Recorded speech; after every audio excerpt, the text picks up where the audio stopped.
Well, good morning, all. Welcome to the Common Good Podcast, December 12th edition. So if you're fast in your mind or you just still have a reason to keep track of what day it is and you're watching live, it's Tuesday, 12th, which means we get to talk politics, common good politics, and Dictator for a day.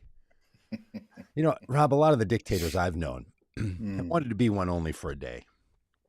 You know, yeah. It's like drive your kid to school day. Yeah, it's like if you could get 3 wishes from a genie in a bottle. Like you get to be dictator for a day. Oh, nice. Yeah. Yeah. It seems to me that the taste of dictatorship is something that people just really want to be done with.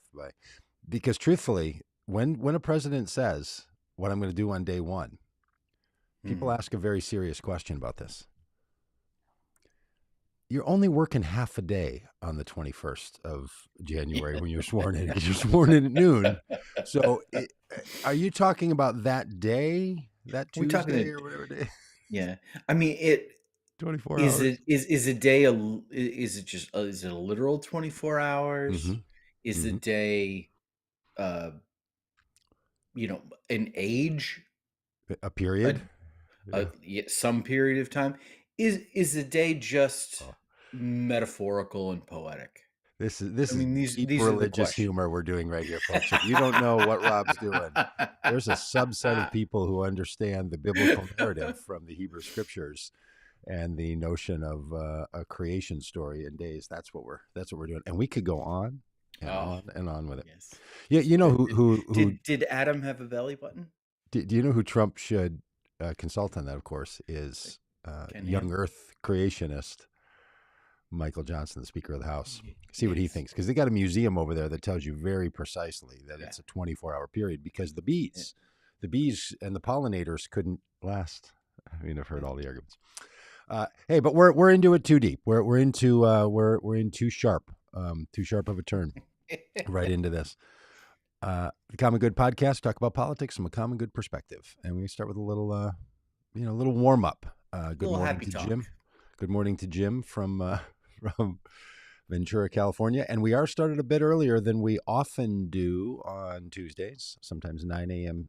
Central Time. Today, kicking it off early, 8:45. Pre-game show, in a sense. So when Kimberly comes sliding in and says, "Oh, I just got here. How long have you been going?" She's going to be disappointed. Because one of these days, someone's going to be like, "Look, I'm going to be ready at 9 in case they go live at 9 so I can be in the chat the whole time." And then we start early. Yeah.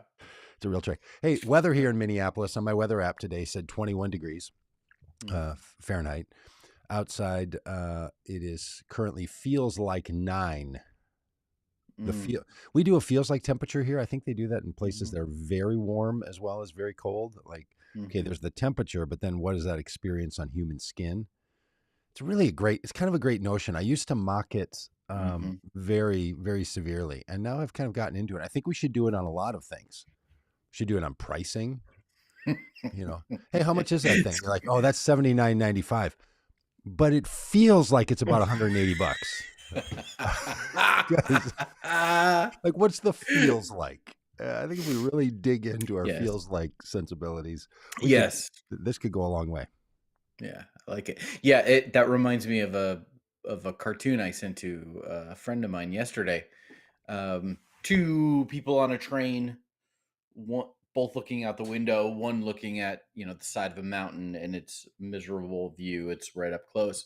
The other one looking out over this glorious valley with the sun shining, and both in exactly the same spot, looking out the window, and having 2 completely different experiences. And the caption was Kansas City Chiefs fans at 8-5 and Cleveland Browns fans 8-5.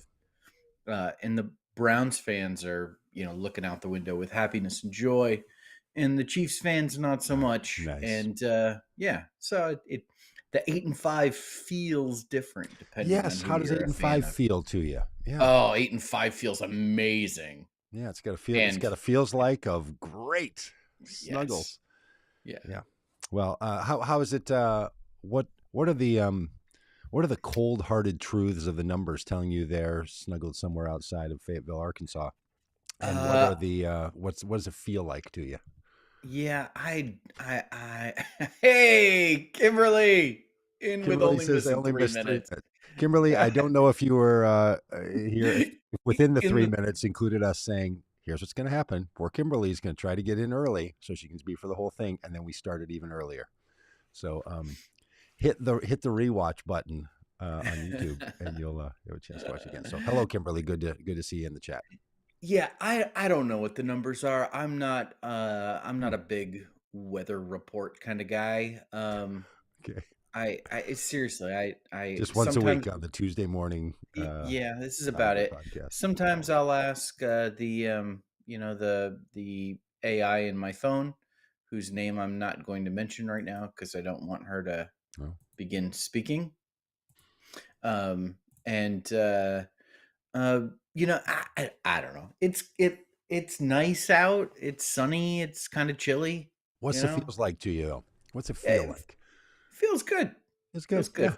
Yeah. Feels a little warmer than Feels maybe it good. should be in December, but I'll Hey, take our it. political report should include this each time. We're going to be like, here are the numbers. What does it feel like to you? Yeah, Because to most Democrats, no matter what the number is, it will feel a little bit feels like bad. October of 2016, no matter what, where you Yeah. just got that sinking sense that Jim Comey is going to reopen an investigation or some nonsense is going to come. It's going to come. Hey, Rob. Before we get into our important stories, which include these just bizarre and harmful laws in Texas about abortion, Yeah. great news about Rudy Giuliani. Just a general reminder that Kevin McCarthy is not the Speaker of the House and won't be in Congress. I don't even know if we've talked since then. I can't remember when he proved himself to be the quitter that he is. But so we're going to get to all of that and the other important things. But can I just gripe for a moment about something? Oh, please Could I give us please? a hot take. Is Can this a can hot take? can I can I go full screen? Is that safe? Yeah. I don't need any website or any algorithm helping me secure my passwords. When I go to log into a program, let's say xfinity.com, so that I can stay up to date on both my cable box, because I'm a 57-year-old white man living in the Midwest, and on my digital devices. And then it tells me periodically, we think it's good for you to change your password. And now I have to change my password. This overhelping, this like people rushing in your kitchen, like, what can I do to help? And they're standing around and they're actually in the way and they're not really, just unbelievable. And then they are like, when you set your password, we know how secret it is. We're going to only let each letter show up for half a second while you type it, and then it will go away. Because chances are, while you're changing your password on your Xfinity account or your Gmail account or your bank account, on your phone, your tablet, your desktop device, someone's looking over your shoulder to watch you type that. So they're going to make it disappear. I mean, the level to it. And then them telling me, here's the number of characters, because the one you pick, 1, 2, 3, 4, that's not going to be secure enough for our standards. And then telling me, Xfinity, you can't reuse a password, because the hackers are also remembering the order in which I insert a special character or a number before. It is so insane, right? And it's not only an irritant, which it certainly is. To my mind, it feeds in to the subtle pressures that enculturate people into fear. I mean, it's like a trickle of LifeLock commercials. Someone is breaking into your identity now. And for all of this nonsense about my Xfinity, or again, pick your ridiculous thing I have to access with a password, people are still having their identity stolen all the time. So I just sit here while I'm remaking it and then thinking, okay, which password haven't I used and which one of the special characters or letters can I rearrange and blah. And then have to go into a notes app somewhere or put it in there, or just drives me crazy. So if anybody else feels that pain, This feels like moment is brought to you by password updates. Xfinity, clearly. And that was just this morning. It was just yeah. And it was Shelly last night. My wife Shelly, she's trying to log into an app for our health club. And they have one of those ridiculous things where while you're typing it and you have to enter it twice, it disappears. And it has to be like 9 letters long. And you got your big old thumbs on this little bitty keyboard, imaginary keyboard on a phone. And 5 different times she's like, okay, and then she's doing the backspace, pop, pop, pop. And I can hear because she's got the ticky things going. I'm like, oh, she's backspacing right now. Was that 3 backspaces or 2 backspaces? Like, it's just a mess. And for all of us, all of this is supposed to keep you safe, make things work the way they're supposed to. And yet there's that little irritant where you're like, I don't know if it's these people or the hackers that if they could get into my Lifetime Health Club login and sign me up for pickleball sessions, I don't know how I'd survive. Yeah. I have 2 thoughts about this. One, I will join you and share what my irritant is when it comes to passwords. Okay. And that is when they suggest a password for you and it, some random bizarre set of letters and numbers, and then you have to like actually go down there and choose your own password, and I just hate the default should be I can choose my own password. The default should not be you're gonna suggest to me what my password should be. Well, my guess if is I'm having problems thinking of one, let me click a button and say, hey, do you have any ideas? It should not be, no. I would like to use my own. Totally. Yeah. I will tell you, and I'm sure okay. Secondly, I'm going to introduce you to. Hang on. I gotta get you on big screen. All right, start that one fresh in case somebody wants to. I mean, these aren't. Wow, Rob, I've been working out lately. You're looking strong and fit. You look great today. Just waiting for someone to enter the chat and call me fat today. No, I wasn't gonna do that. Not until after 9 a.m. Central Time. LastPass. It's wonderful. That's the password app. And that is a password app. Yep. That is fantastic and highly recommend it. Really big fan. The other thing I want to say, Doug, I know what your password is on most of your things, and the thought that you have to change it and I might not have access to your stuff anymore makes me sad. Full on. Look, full on. This is why I'm not a LastPass person. I've been a LastPasser. Yeah. I think I might even pay the subscription fee one, the whatever it is, $9 a month or a year or some nonsense. Is because every once in a while I might have to jump onto Rob's iPad and get into my Xfinity account, and I can't because it's all tied to my LastPass. So, okay, fair enough. And yeah, if for most people, and this is true for I think how Rudy Giuliani got hacked and everything, people have to use some kind of a code, some kind of a system of remembering. Yeah.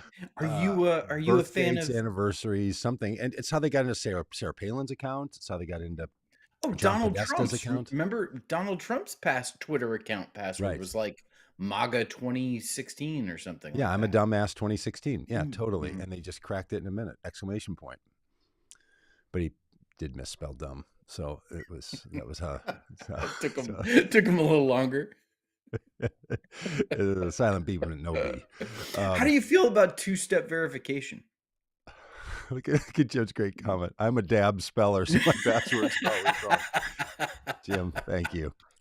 And I think Jim's photo, by the way, which you all can't see, I think his photo is him with a microphone in like a stand-up environment. This is his photo on excellent YouTube. Jim, if you're also a stand-up comedian, touche. All right. Okay. How do you feel about thank you. I just feel the feels like temperature in here is better. How do you feel about two-step verification? Oh my gosh. again, there are some things for which two-step verification feels important to me.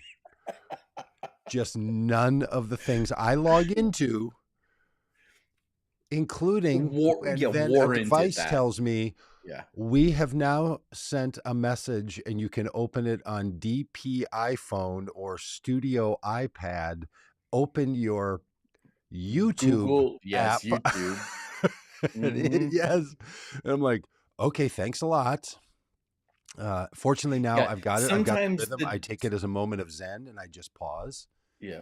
and I just deeply Sometimes breathe and say the everything will be two-step well. verif is when I have to open up the Google or YouTube app on the device I'm currently using. Like, it's like Yes. if Yeah. someone stole my device, they're in, They're in. because yeah, it Okay. All right. nothing in my life is this important. I just wish Joe Biden would fix this. I mean, Uh, what's that he doing? guy. What is he Why doing? why is he our president if he won't fix this stuff? Seriously. What is he even doing? You know what we can't put a password on and protect it? Democracy. No. You know what the password would be for protecting democracy? All of us. 2024. We the people. Exclamation point. Yeah, we the people. Uh That would be that would be the password. And look, we are lighthearted and serious here all at the same time. Much like Jim, who does remind us he is a stand-up comedian. Amazing. That I mean, we are sort of sit down, half-assed comedians. Would that be fair? Stand-up comedian is maybe my dream job. Truly. Are you getting out? Are you doing this? Are you trying? There's places you can just walk up and go for I 2 minutes. know. I see these videos of you singing, playing a guitar, and I think, yeah, a bunch of them. well, if he can do that behind a microphone, maybe I could tell a joke. Thank you. That's why I put up the videos of me being bad at singing.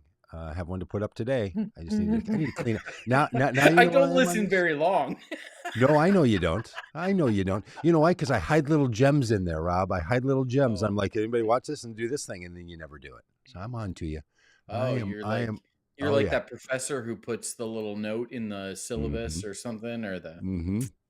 yeah. Oh yeah. Oh, I'm hiding the Easter eggs in there, but Okay, they're not Easter listen, eggs. They're let's little. like They're little shame eggs. They're little shame eggs. yeah, And I do this because I do Sunday night videos for my adult children, and I make a yeah. video every Sunday night of me singing or playing and send it to them, and I put them in there.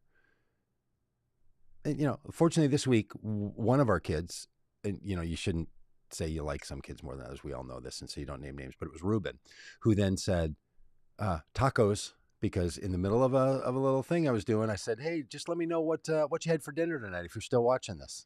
This isn't a text message. This isn't a social post. This is a video sent a text message. Yep. One kid, 1 out of 6. Well, One out yeah, of 6. No, 7, including my wife. 1 out of 7 people in this little string. yeah, One. yeah. Way to Fair go, enough. Ruben. Fair enough. Hey, It's nearly a we talk about remnant. shame. We talk about little shame eggs, as you Uh-huh. said. You know who needs more shame?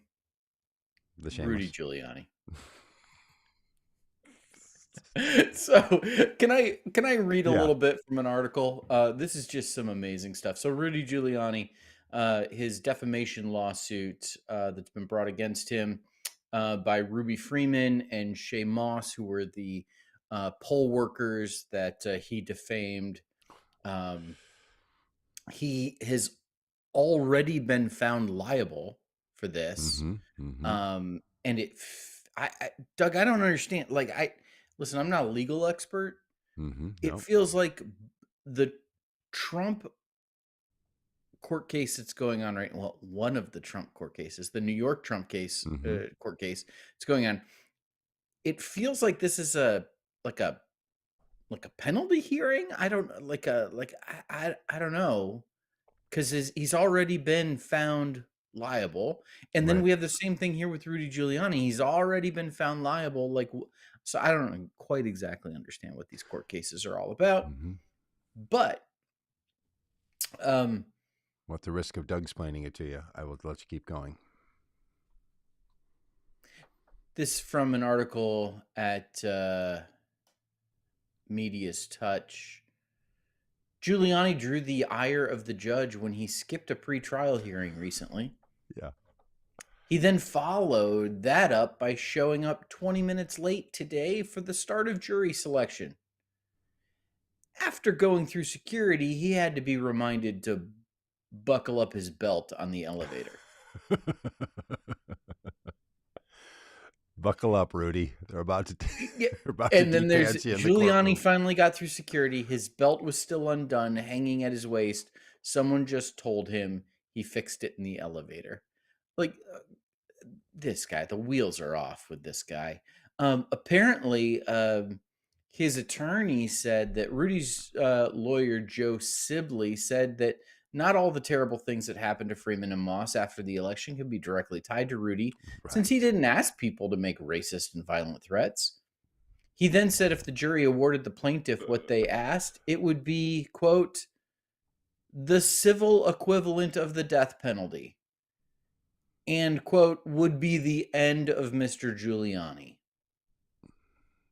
He also claimed that Rudy would testify. Listen, if this is what it takes, I want to give a hearty thank you to Ruby Freeman and Shay Moss. If this is the end of Rudy Giuliani. Wow.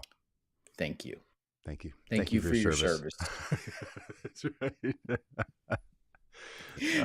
Hey, look, the fall of Rudy Giuliani is in some ways remarkable, and in other ways, not at all. I think this is who the guy has been all along. A grifter of the highest degree, even when he was the mayor of New York, as people now have gone back and looked through all of it and what he was up to. It was always about Rudy Giuliani, always has been. And look, the man doesn't purport by his behavior or his words to care about people like Shay Moss and Rudy Freeman. It doesn't care. They are just characters in his epic tale, like the people who were on the wrong end of the policies when he was the mayor of New York, or the people who have been impacted by his support for him. That's not his thing. And I don't always do this because I don't think everyone's personal life always bleeds into their professional life, but his own family, former wives and children feel this way about the guy. It's just there's times where the up and comings are a little too on the nose, and this feels like one of those. And so maybe Rudy Giuliani won't be hired by shady governments to run their security any longer. Remember, that's what he was doing in the 20-aughts and the early 20-teens.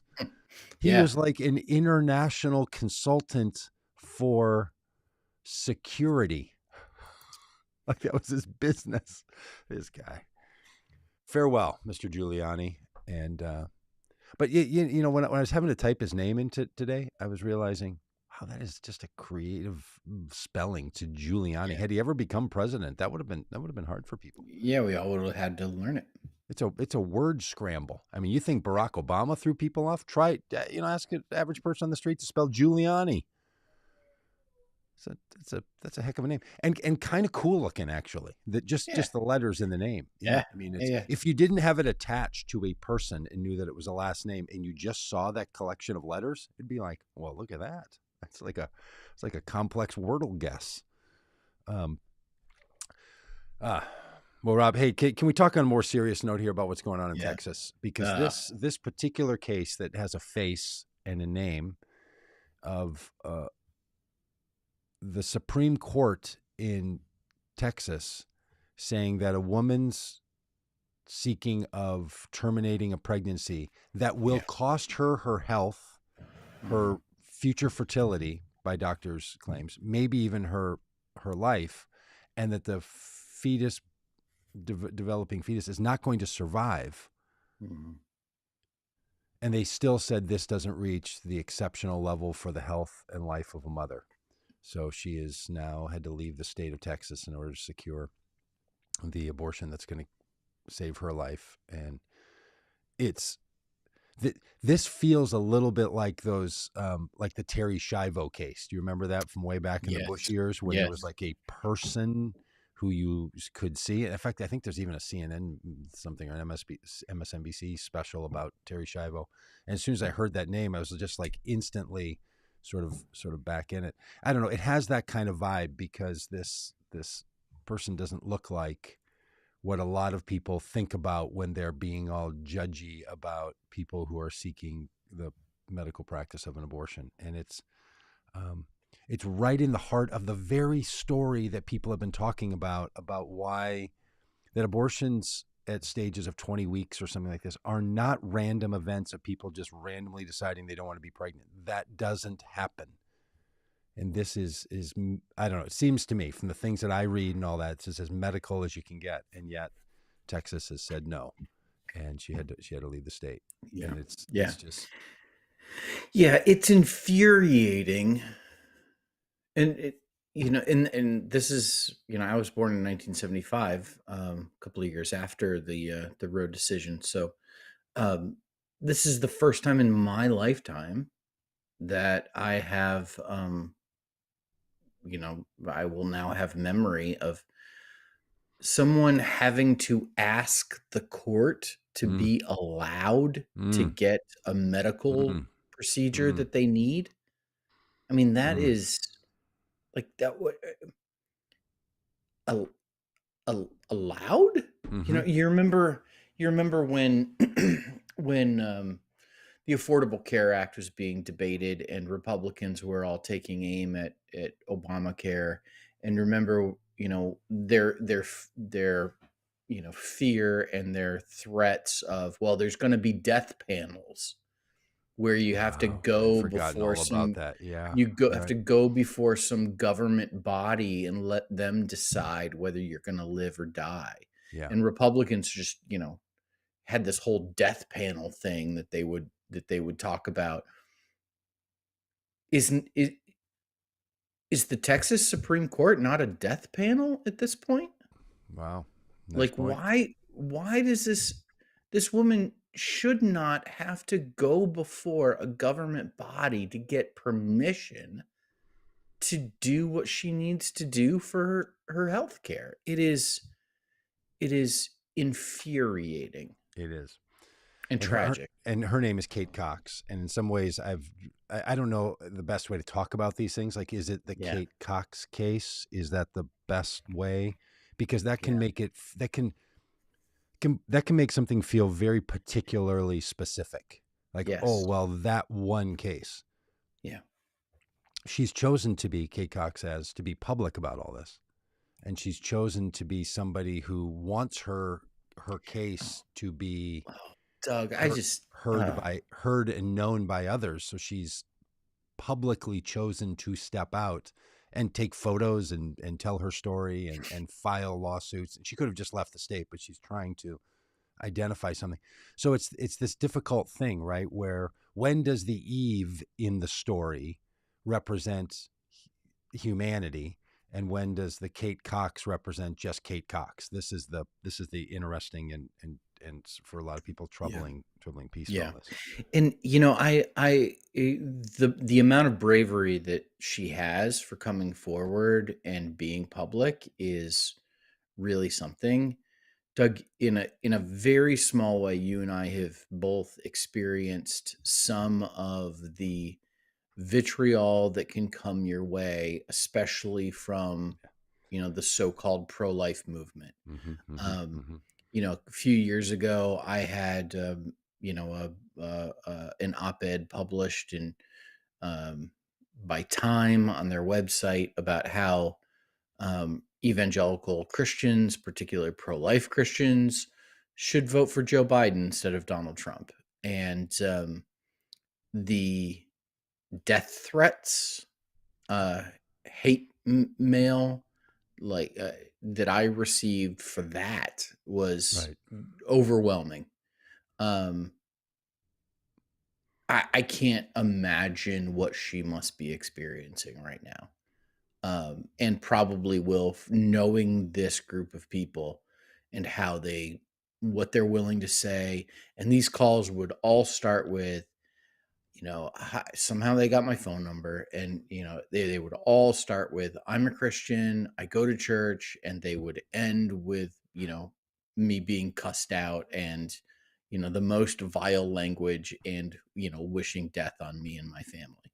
uh she's got to be Oh, experiencing that, and can't even imagine. Yeah. to a degree that is just beyond. And so best wishes to Kate Cox in the midst of what has got to be a tremendously difficult situation for Oh, her and her family, and then compounded that she now has to be the face of a movement, like, I just, and, yeah, and look, it's not something she chose. She didn't. And we've done, in fact, many interviews in this same podcast stream and our YouTube channel. You can watch them with people who've been in her very same situation. I don't know all of Kate Cox's particular story, but we've talked with numerous people who've said, look, I, I never, ever thought I would terminate a pregnancy.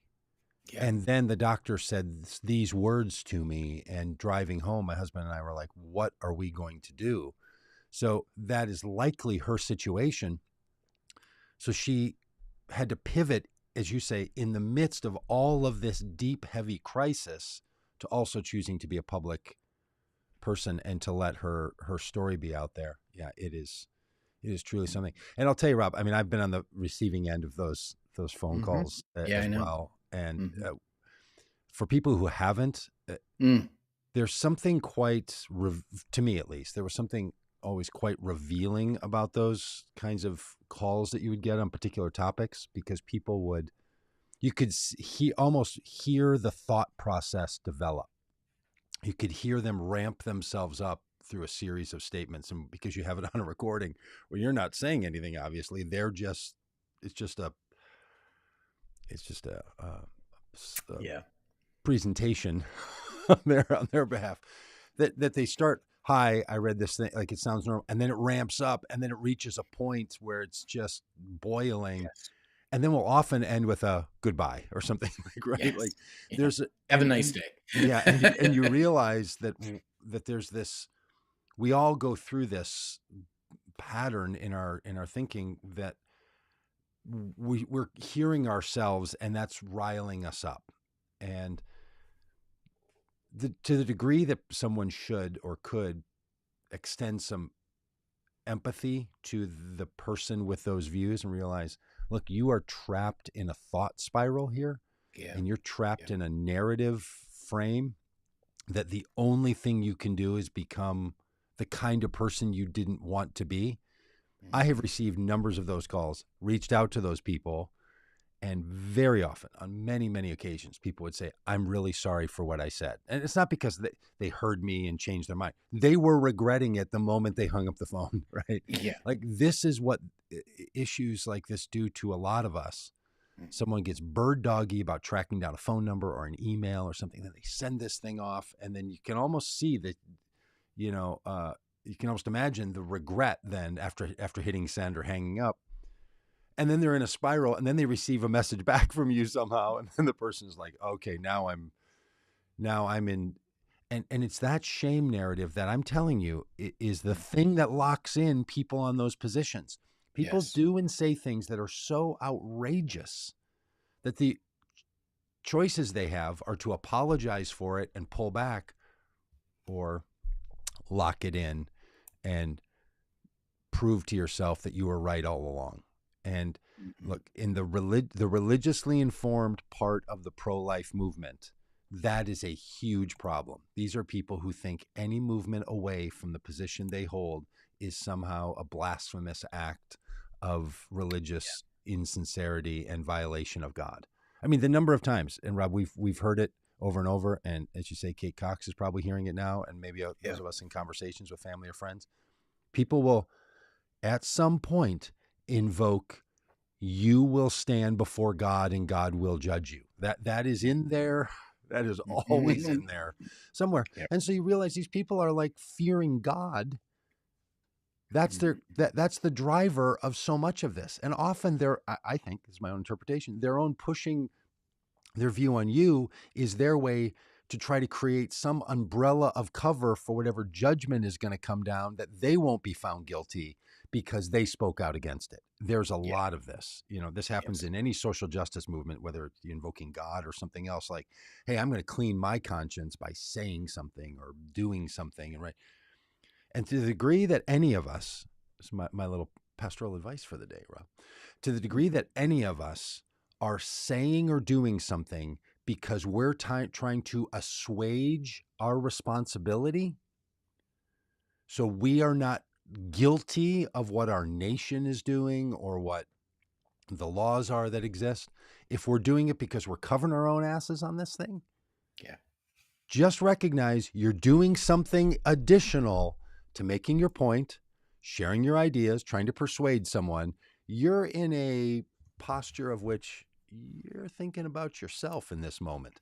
And that's not the best posture to which we should approach anything. So our options are double down on that, or consider it, deal with it, and try to remove our own upside from our activism, regardless of what side of the topic you're on.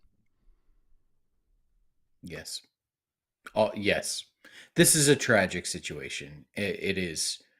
It's tragic for this woman and her family, as as Peggy mentioned in the chat, and it's infuriating.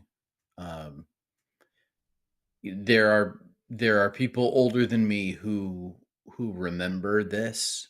This is a new experience for people my age and younger, and it's infuriating to watch. Yeah, and we're also back to a thing in which, and this is not good for the country, this was one of the arguments in the Roe versus Wade decisions in 1972. We can't have some states having one set of laws and other states having other sets of laws on this. Yeah. Now, that's been the argument for a long time about having a national, I don't know, law about this. It's almost like we, fought a civil war over that question. Settled fact. Where things sit now, a lot of people are like, well, we don't want some of the current lawmakers or Supreme Court making a national decision about this. There's a little bit of protection that some of us feel in the fact that abortion was pushed back to the states and not simply reversed by the Supreme Court at a national level, right? But if anyone believes that the point of this was really just to give it back to the states as a technical perspective on how laws should be determined from the federal and state level, that's not what Clarence Thomas or anybody else. It's a step. It's a step towards a national abortion ban. And yes, and this is why elections matter. Yes. Like elections matter. And they go back a long time. And now we're so far beyond the 2016 election that mattered, right? We're past 2020, and now we're into 2024 at the presidential level. There are people, let me see if I can do the math. There are people who were 10 years old in 2016 that will be voting in 2024. And they're not remembering when they were 10. I mean, take yourself back to when you were 10 and think about how the world was then. And then by the time you were 18 or 20, and especially, are you really pulling up the lessons from 8 and 12 years ago? Yeah. Well, I mean, that, that generation has, so much trauma from the pandemic. That they had like formative years, like, stuck at home with their family. It's just, it's, I mean, I often think about in 1980, Ronald Reagan was elected. Ronald Reagan was a Republican. 8 years earlier, a Republican president resigned in disgrace over his criminal activity. 8 years earlier. So when I was a little kid, 7 years old, the president resigns. By the time 1980 rolls around, nobody I knew was even talking about that. In 1984, when I get to vote, I voted for Reagan. Didn't think a minute about that 10 years earlier, Nixon had resigned. There are people who are going to be voting in 2024 won't even remember the people who sat it out because Hillary Clinton wasn't the person they wanted, and they were pretty sure she was going to win, and so they didn't want to, soil their own voting reputations and vote for her. And we end up with Donald Trump, and then we end up with vile border policies, and we end up with this abortion restrictions that are going to impact a generation. So Yeah. the short memory of Americans when it comes to voting are simply Yes. remarkable. And as you and I and anyone watching this is getting older, in fact, you've all been getting older just since we started this live stream. We're all getting older. That period of time in which we think about what things count just gets longer and longer and longer, right? Yeah. I mean, if you think about, I'm going to try to do the math on air here. If you think about September 11th attacks in 2001, and now we're in 2023, so that's 22 years. You go back 22 years from the end of pretty much anything, and it, in your own memory. So I started voting in 1984. So 1962, 22 years earlier, to my mind, in 1984 was as ancient as they can be. Now I'm like, no, I knew where I was on September 11th, and I still think about it, and I still take my shoes off at the airport because it's so present to some of us and so distant to others. And if there's anything, because I was listening to a podcast last week where a guy was, I do, that's the but best not $80 I spend. Yes, but not every airport offers it. This is true. When you have to travel to those places, I'll tell you, that's a low feels like temperature right there. I was listening to a podcast last week where some guy was rambling on about how generationalism is nonsense. It's great. You should find it. I'll send it to you. Yeah. But to the degree that generationalism is nonsense because people are the same, the lived experience of people isn't always the same, and the memories that people have are quite varied. And so your comments, elections matter, to some of us. I mean, I still own the same couch I was sitting on the night that Donald Trump was declared president of the United States.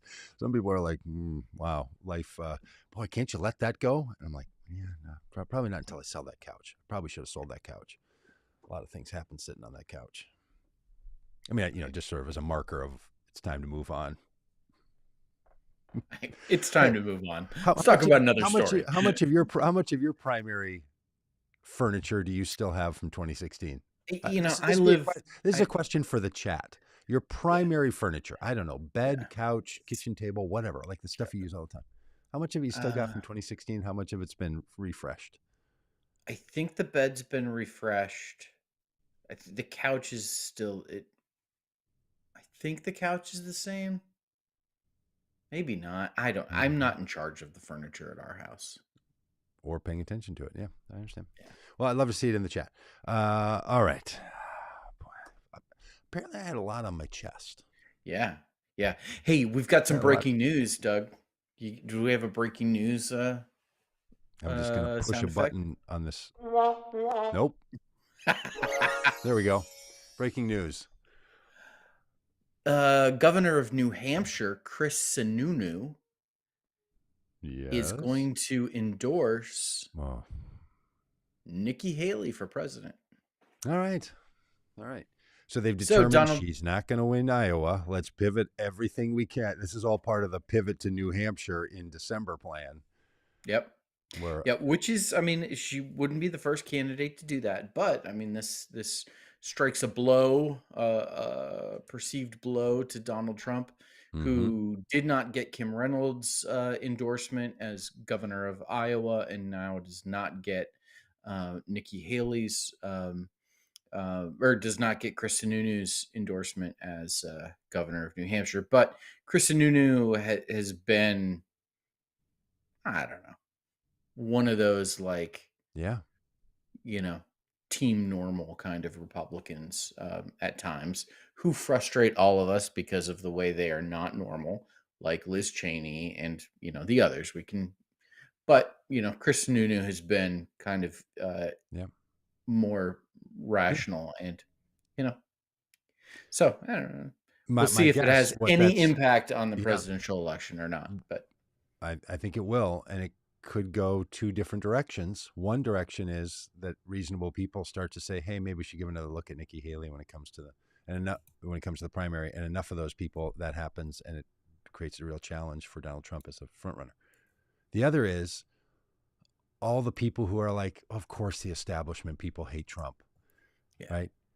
And look, if there was truly a war within the Republican Party about this, like the establishment people are opposed to Trump, so that's why these governors and Congress people say this stuff about him, and the deep state, committed people. Mm-hmm. If that war was real and it meant that the Trump or die only people voted for Trump and the others voted for someone else, fair. But here's what they do. They say that's the establishment. They don't care. They've always been opposed to Trump. And then they say those people are going to vote for Trump anyway. And they do. Yeah. And they do. So there's not even that's the craziest part about it, is if Nikki Haley and Sununu and these people are like, look, we are never voting for Donald Trump, and I'm advising any of you who like me to join me in this, do not vote for the man. They won't say it. Yeah. They just won't do it. Yeah. I mean, Yep. God bless her soul. Yeah. And may she join us on the bus tour in 2024. But Liz Cheney also wouldn't say it. Yeah. Until recently. So it is so hard for people who deep in their souls are willing at some point to say the man is a threat to democracy. They won't say it until, I don't know, they're standing in the ashes of his arson activities. Then they might say it once their whole house is burned down. And they'll be like, okay, I guess not. Yeah. Do you know who's going to have the opportunity to cast some votes that will, might have some impact on the 2024 election? Who's this? The 9 members of the Supreme Court. Nice transition. Look what you did there. Did you like that? Look what you did there. Hey, and the Supreme Court has some work to do because Jack Smith pulled just Rob, I don't watch a lot of football, but I did see the clip of the Kansas City Chiefs. Unwilling to say it, threw a pass. A guy caught it, was running, and then just before he got tackled, he turned around and threw a backward pass to another guy who caught it and then ran in the end zone, and then they called it off because someone was offside. But great, very controversial penalty. It was an amazing play. Very controversial penalty. And totally correct call. Yeah. What's the controversy? The flag went up before the play even happened. Like I saw the flag fly in the air. Yeah. So it's not like they watched the thing happen and then rewound it. But anyway, in this case, Jack Smith pulls off one of these. Trump has been like, look, here's how we run out the clock. We just keep asking for appeals, and it goes to the appeals court. And by the time the appeals court acts, then it goes to the Supreme Court. And Jack Smith is, if people aren't following this story, he yesterday said to the Supreme Court, we need you to rule on this if Donald Trump can be prosecuted for actions that he took while president, because he's using that as his defense. So we need a ruling on that, because if it's true that he can't be charged, then this whole thing stops.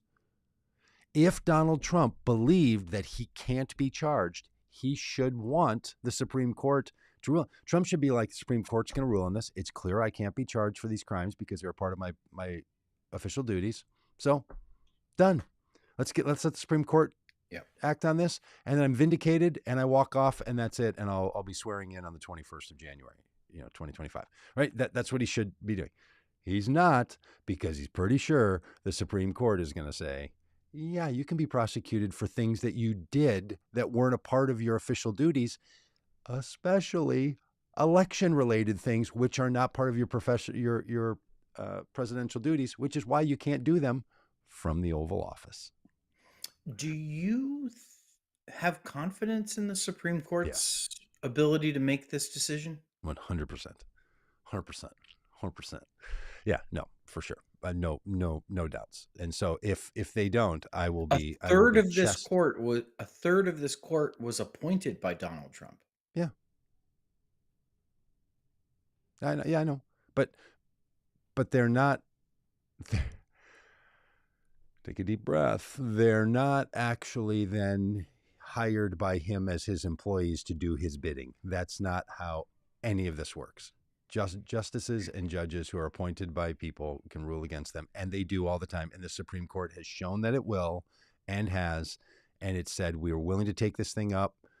Gave Trump, like 2 weeks to get back to him about this, and my guess is that within, before the Christmas Eve candles are lit, the Supreme Court will say, "Keep going, no problem. We'll see at the end of all this." I have zero doubt. Now, I could be wrong about that, but there's no way that these justices are going to try to make an argument that it's not a decent legal argument, right? It's one that he should make. Seriously, yeah. But you can't win it. And if you haven't yet read, it's easy to Google the pleading that Jack Smith's team put before the Supreme Court. It just starts out like, look, this is the basic level of fairness and so on. Like, let's just get this settled and move on and be done. They've been plotting and planning and scheming this, my guess is, all along. Yeah. Now, the degree to which my own personal frustration with the fact that the Justice Department waited so long to launch into this criminal indictment of Trump, which they should have been doing a year and a half before they started, is stunning to me. Absolutely stunning. And now we're in a situation where there's a time crunch. And that is the one piece of all this that makes me really doubt the judgment of these special prosecutors to a degree that to me feels a level of concerning. Do you feel confident that the Supreme Court's going to rule in the way that the law would want them to? I think so. I hope so. Yeah.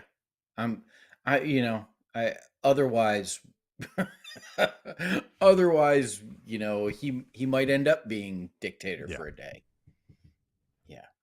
Yeah, that's kind of my thought, right? Like, look, whenever the choice is to take the optimistic view or to take the dire view, and it's not I tend to take the optimistic view. Why not? Why not take the optimistic view? Well, it's why not feel a little better until you feel bad versus feel bad until you feel bad? People are scared of disappointment. Disappointment is a hard thing. Oh, yeah. It's better than making yourself feel not bad by the future disappointment? Feeling good until the disappointment comes. Yeah. It's like, it feels like, feels like. There it is. That's it. Boy, see, if we could title these things after we went on there, if we did like a real podcast where you talk about something and you pull the title out of it after you're done, this would be the feels like episode. Well, hey, one more thing on Donald Trump and the cats. Jack Smith. They are they're going after the phones. I mean, many people, Congress people. You think it was You think it was difficult to hack his phone or no? you think he's like, okay, you can take the device, but you're never going to get in there because my password is so difficult. I'm the man. 2024. No, I don't think so. But they're deep in these phones and they're deep in this data. And I mean, when the full story is ever told, who knows when? Great grandchildren might have access to it, like the archives from presidential administrations that we can now look back on, know about. The stuff that's in these phones, Trump's phones, Congress people's phones that they've gathered up. I mean, there's more than just they're plotting and scheming to overrun the January 6th proceedings. There's all kinds of nonsense in these phones, and you just know they're like, oh, look what we're looking at here, and they start stumbling onto it. What makes me think that, Rob, is that in Florida they have a little problem on their hands because there's a group called Moms for Liberty. It's a very conservative group of Christian people, normally moms, and in that case for this group means normally women. So it's a women's organization that is pushing for what I would call Christian nationalism policies, and they would call Christian nationalist policies. Yeah. And specifically through school boards. Very interested in what our children are being taught, the morality and ethics of of teachers and just the morality that's being Yeah. presented in classrooms and all of that. They're very concerned about what books people are reading, what kind of smut they're pushing around, and all this. Well, they have a little problem on their hands because one of the co-founders of Moms for Liberty, Florida, is being asked to resign from the school board after it has come out that her and her husband, follow this one with me, Rob, Yeah. are charged with raping a woman, her and her husband, the two of them, because and the husband's pleading on this is, no, the sexual encounters that the three of us had together was consensual. The third party in this, not the Moms for Liberty co-founder and her husband, but the third person is saying, no, it was not. And there are charges of sexual assault being brought against both of them. So do you want to be disgusted by the sexual assault? Do you want to be disgusted by the fact that this person who's advocating for the purest of Christian virtues at every level, including the pages of books in schools, is involved in sexual encounters along with her husband and a third person? There we go. And it would be a little shocking if it didn't feel like a cheap bargain store ripoff of the Liberty president, Jerry Falwell Jr., and his wife and a Cabana boy. Yeah. This is so, of course, right? I mean, here's the thing. You read this and it's a little bit shocking. It's a little bit scandalous. It's a little bit tantalizing. And you're like, and these are the people out there championing every day all their things. And meanwhile, they are so above it all. They're involved in sexual escapades with three different people. And one of them outs them because she says what that couple, Moms for Liberty thruple, did to me is sexual assault. Mm-hmm. Welcome to the mega movement of purity. And it's just like, yep. So, I mean, you could bet on this and feel like I got a pretty good chance of making my money back. Because who's it gonna be? It seems like it's always. You just give it enough time, and these people that are screaming and yelling about this stuff. Yep. Here it comes. Yeah. Here it comes. And so it's just, and here's what's going to happen. The same thing as what happens with Trump. Final moment here. People say about Trump all the time, what he said, you can't take so literally. What Biden didn't say, you have to take literally. What Trump actually does, you can't take literally because, that's not representative of what he thinks. There's people who will say about these folks, oh, yeah, of course. Well, people are flawed, but that doesn't say anything about our movement. And this is the question we all have to have is this representative of the movement? Is a comment from Trump representative of his views or not? That's normally how we use comments. We say things to represent what we think. People who run organizations like this live in ways that represent what they think. And then when people say this has nothing to do, I mean, we got a bad apple. Yeah. And you shouldn't let it spoil the whole bunch, girl. This is a bad apple question over. And the reason we have a catchy phrase in our society called one bad apple does or doesn't spoil the whole bunch, the reason that's a conundrum is because it happens all the time. And people are asking, does this represent the bushel or not? Mm-hmm. Pretty sure with Moms for Liberty, this isn't the only story.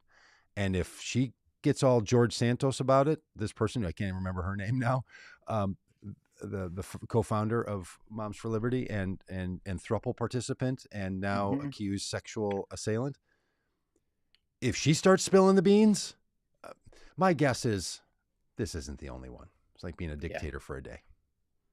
Any last comments on any of that weirdo nonsense? I have no final comments on any of that. But I do want to make a comment about Squirrely Prepper's chickens.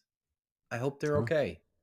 oh, is They this were under attack. A hawk was coming after them. Squirrely Um, Pepper in the YouTube chat says, Prepper, "I wish Prepper, Prepper, not Pepper. not Pepper, Squirrely Prepper lifestyle says, wish I could stay, but there's a hawk hunting my chickens this morning. Have a great day." And look, I think to the earlier point, we should take the Squirrely Prepper lifestyle at her word. Yeah. This Oh, just means there's a hawk hunting her chickens. That's all that and means. That is not and I got to drop the kids off at the pool. That is not any other kind of a taking reference. taking the Browns to the Super Bowl. Taking the Browns to the, that is simply there's a hawk hunting my chickens this morning. Yeah. But I might start using that as a phrase, like, "Hey, friends, we're going to cut it off a little early. There's a hawk hunting my chickens this morning, and I got to go take care of that." So, Well, yeah. I mean, I have to go pick up my daughter from work. uh-huh. Well, good luck. Good luck with that. Yeah. Hey, But you probably Jim, shouldn't have a Peggy, phrase, "my I'm daughter," starting. and then have your friend go, "Good luck with that." That's probably, Yeah, you no, probably no, no, wouldn't no, it's use that. kind of It probably creepy. just means it's your Yeah. chore to take your Yeah. daughter home from work today. I just as I lean forward now and look at myself in on the screen, I just want to just remember last week when I was called fat in the chat, and it reminded me of the great line from the TV show Friends, which in many ways does not uh hold up at all. Um, but there's the justification that the camera adds 10 pounds, and then Matthew Perry, Chandler Bing, says, how many cameras are on you? Like that's a great line. It's a great Great, line. great line. So. Well, Rob, I've thought a lot about that comment from last week, and I think the commenter was just feeling you had become a bit gaunt. You had become a bit unhealthy looking. People were thinking, is Rob doing okay? And then said, Yeah, "Oh, great. Are you gaining some weight, Rob? You're looking fabulous." That's all that was. There was yeah. concern about No, you but being there was also the undernourished, and people desire are like, "I'm not. glad you feel better." Yeah, there was also the desire not wanting to ruin my holidays, which made me think it was a negative comment. But I did lower my camera a little bit, and I think the angle's a little better now. I'd consider ceiling mount if that's what you're doing, but yes, I think a drone, might get Thank you, there. Alex. I do have an appointment to get my hair cut on Friday, so Wow, it's looking great, Rob. The hair is on yeah. point today. It's been 6 weeks, so Hey, and if you don't think it's got Rob a was little really fuzzy bothered around by the that edges. comment that came through, follow his social media. No, he brought it up. Oh, I screenshot it Oh, and I know. posted it. And then you posted it. All right. Hey, thank you all for being an important part of all of this. Uh, Peggy says one more.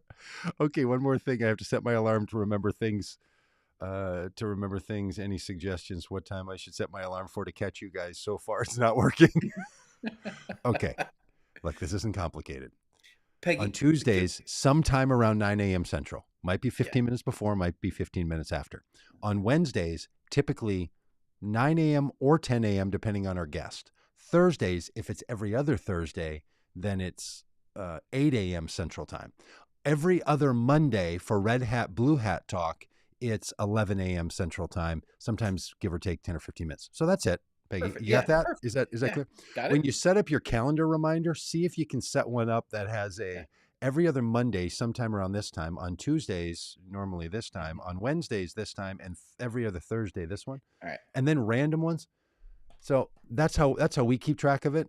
Yeah. And sorry that we're And, not able Peggy, to tighten if that you anymore. Peggy, shoot me a text and I'll just add you to the Monday night text that I send Doug that says, "Hey, what time tomorrow?" Oh, Or, "Hey, can we do 8:45? Because I've got a 10 o'clock meeting." yeah, Or, yeah. If you and just want to be in the sometimes, text yeah, string with us, yeah, yeah, yeah. We'll just add you to the group. This is how we really expand listenership on the live stream portion. Is just Yeah. get in the text string with us, Yeah. everybody. Well, Oh, hey, Peggy, just post your phone number right there on the yeah. YouTube. No, don't do that. I'm joking. Hey, yeah. Here's Rob now helping you like the password people. All right, listen, I gotta go. All right, I had a great line though. Now I forget. You go ahead and go, Rob. I'll go to full screen. No problem. Thanks, Rob. Bye. Bye, Hey, everybody. here's something else you can do on YouTube. You can set notifications. I know that's not the same thing, but if you set notifications and allow it to notify you, your phone will pop up with a visual reminder or a sound that will say the Common Good podcast is going live. Gives you at least 15 seconds because we do a 15-second countdown. So I know that's not the same as schedule it so you can be prepared, but somewhere in the 8 a.m. to 11 a.m. window every other Monday, Tuesday, Wednesday, every other Thursday, and then an occasional freebie thrown in there, you'll get a notification on your device. Could offer you that. Sorry, we can't offer you more. And as Jim says, click the bell icon to do that. So if in this channel right now, you're in the welcome to Tech Tips by Doug on the Common Good podcast on Tuesdays. If you're in YouTube and you see that bell icon and you click that then turns on notifications inside of YouTube. On your device, you'll want then to grant permissions to YouTube to tell your phone to tell you about that notification. So you have to do two places. You have to do it in YouTube and you'll have to do it in your phone to give your phone permission. A lot of us turn off notifications for stuff like, when you download an app and they're like, hey, we want to notify you. You're like, nope. Because, that's reasonable. So if you want to know within 15 seconds when we've started one, that's that. Okay. And Peggy says my alarm is louder. No doubt about it. You can set a pretty loud notification though. It can be alarm loud. It's really, if you set it to the proper setting, it's rather alarming. Thank you all. Okay, Kimberly, if you haven't told your phone to notify you when YouTube puts out an alert, that would be the answer to that, because Kimberly is saying my bell icon is still on and it doesn't alert me. I think what's happening is the app is notifying your phone. Your phone is not notifying you. You're caught in a Moms for Liberty thruple, and you need to get that one straightened out. All right, so you got three components. You got YouTube telling your phone. You've got your phone telling you. You've got us telling you. Now we got in four. You've got us telling YouTube that we've gone live by launching live. Probably the same thing in Facebook and Twitter and Twitch and the other places where we put this thing out. But all right, Joe.